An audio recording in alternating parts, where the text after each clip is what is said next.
mended. SNN Local News 6 reporter Mia McCormick joins me now to explain this story. Mia.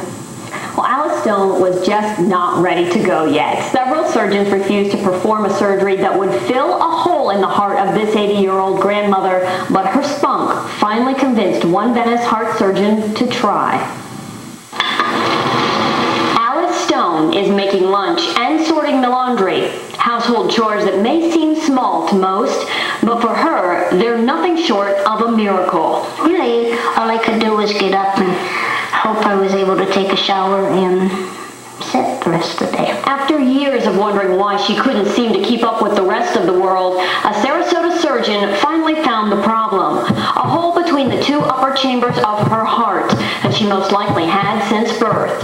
But because the 80-year-old had weak lungs, several surgeons refused to perform the operation that would fix the problem, and Alice progressively got worse. At that point, I could not walk from here to you hardly without, having to stop because I couldn't get my breath. She was truly one of the few patients I've actually truly seen that was really pretty much wheelchair bound. She really could not get around. Dr. Jonathan Fong started seeing Alice in 2008. He knew the risks involved with operating on her. Compelled to try, Dr. Fong and a team from the Venice-Ocala Heart Institute successfully closed the hole.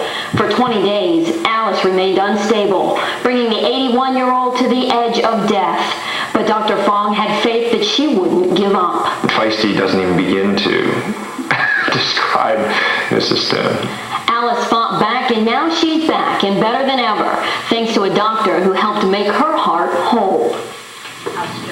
The Venice-Ocala Heart Institute has 6 locations around the state, and they're a faith-based group of doctors. Alice told us she was overjoyed to finally find a doctor who would at least attempt the surgery, and bonus, it was successful. It must be amazing to be able to do things that you just couldn't do before. Yeah, she really wanted to get on a plane and travel to see her grandchildren. She had some along the Pacific Coast and in the Midwest and Mid-East. She was really able to do that and had a great time. That's great. All right, thanks, Mia.